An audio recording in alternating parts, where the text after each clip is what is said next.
Bangladesh is heading for elections. Why should you care? Why should Indians be concerned?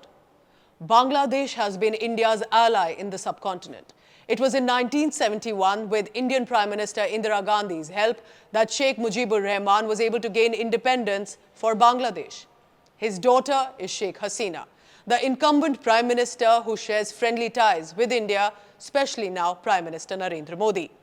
One reason for this good equation with Prime Minister Hasina has been the crackdown on Muslim fundamentalists in the region, acting against cross-border terrorism challenges, and has been fairly pro-India. The power center in Bangladesh has usually fluctuated between Khaleda Zia of BNP and Sheikh Hasina of Awami League. But it was during Khaleda Zia's government that was the time when anti-India sentiments had escalated to a large measure. Let's take a look at Hasina's tenure. She was elected as the Prime Minister in 1996, 2008, 2013 and 2018.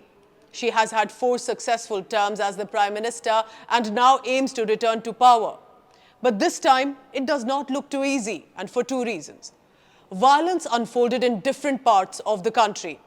Earlier, it started with massive protests, first by the workers on wage issues, those working for production in international brands like H&M and Zara. And then further violence erupted related to general elections scheduled for January 7th. Political landscape presently in Bangladesh is engulfed in tension. Opposition protesters are demanding that Sheikh Hasina resign.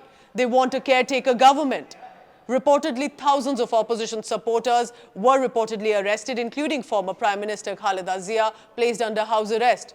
And now the Bangladesh top court has continued to uphold the ban on the largest Islamist party, Jamaat-e-Islami, that has the registration cancelled to contest elections for violating the constitutional provision of a secular Bangladesh. While these tensions were unfolding and elections approaching, for some reason, the United States of America got involved and looks too interested in elections in Bangladesh, clearly which is a country's internal matter. But the USA always likes to play the big brother. Here's what happened. US Secretary of State Antony Blinken met the Bangladeshi Foreign Minister in April 2023. Bilateral talks between 2 governments looks all right. But then the US Ambassador to Bangladesh, Peter Haas, met Chief Election Commissioner Qazi Habibul Awal to avoid any untoward violence during the elections. He has urged for free and fair elections in the country. That's not all. The US envoy is urging a meeting of all political parties in Bangladesh, specifically the opposition parties. How many other countries' ambassadors meet chief election commissioners? Quite unusual, if you ask me.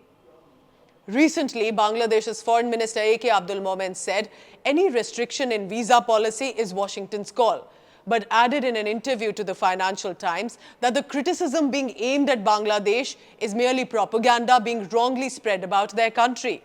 To drive his point home, he even drew a parallel with the Western world's intervention in Iraq. Interesting power balance background here for you. USA has regularly criticized Sheikh Hasina's government, accusing it of malpractices, rigged elections and abuses. In 2021, the United States of America announced sanctions against the Rapid Action Battalion of Bangladesh, which is a special force unit. In September 2023, USA imposed sanctions again against those allegedly undermining the election process. Biden reportedly omitted Bangladesh from democracy summits earlier. There have been signs of awkward behavior and interactions in Washington for a World Bank meeting when Sheikh Hasina had visited. But the USA has also increasingly invested in Bangladesh so that China's influence reduces. There have been defense deals, agreements in manufacturing and in industries. American companies are keen to invest in Bangladesh in IT, education, healthcare, energy, infrastructure in the country. USA has become their biggest investor, specifically in gas and petroleum. But then came this cover story by the Time magazine, based in America, featuring Sheikh Hasina in November, calling her hard power, Sheikh Hasina, and the fate of democracy in Bangladesh.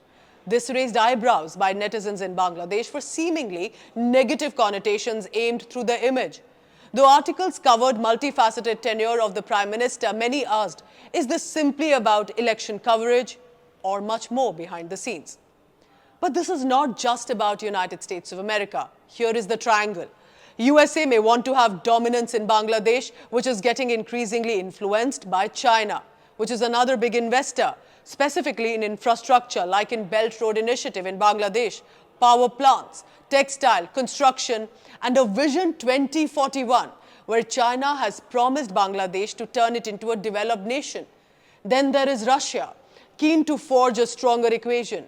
Recently, a Russia-Pacific Fleet Squadron rolled into Bangladesh Chattogram port for the first time in 50 years. The Russian embassy called it a major milestone for Bangladesh-Russia relations. A nuclear power plant is in the works. Putin's government is reportedly lending a hand to make sure that happens. Russian Foreign Minister Sergei Lavrov lauded Bangladesh for not giving in to the pressure from the United States of America, upping trade and investment up a notch in the region, and hinted that certain outside parties are meddling where they should not, calling it counterproductive and unacceptable.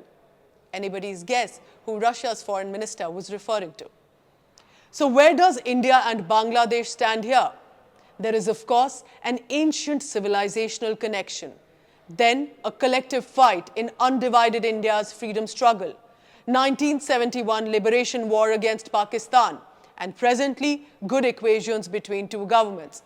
No other nation has this level of history and friendship that India has with Bangladesh. There have been visits by Sheikh Hasina to India and even with former Indian Prime Ministers like Dr. Manmohan Singh to Bangladesh. About religious minorities, specifically the Hindus facing persecution in Bangladesh, when 10 temples and 80 shrines were targeted during the Durga Puja celebration in Bangladesh, it was Prime Minister Sheikh Hasina who addressed the matter and has spoken up to assure the Hindu minority who are regularly targeted by Islamists in the country. Recently, the two countries started bilateral trade in rupees. Agartala-Akhora rail link, which connects India's northeast with Bangladesh, is a significant testament to this collaboration. During the G20 summit held in New Delhi, India played the mediator to ease tensions between the USA and Bangladesh. India definitely is not keen on diplomatic conflict with this country. India's Foreign Minister, Dr. S. Jaishankar, made it very clear that this, in fact, is a model relationship, especially how our borderland disputes have been settled. In the past few years, reports have said that under Sheikh Hasina, Bangladesh economy has improved. India's extension of an $800 million credit line to Bangladesh for various projects, including railway infrastructure, procurement of buses, underscores this depth of cooperation. This is beyond regional forums like SAARC, BIMSTEC, and IOR-ARC that there is constant presence of Bangladesh and India. Remember this. With Bangladesh's stability will also mean India's stability in the long run. On a global scale, New Delhi is friendly with Dhaka. Strengthening relationship with Washington is an old ally of Moscow. Can India find a balance in this quagmire? We will be tracking this developing story. Thank you for watching.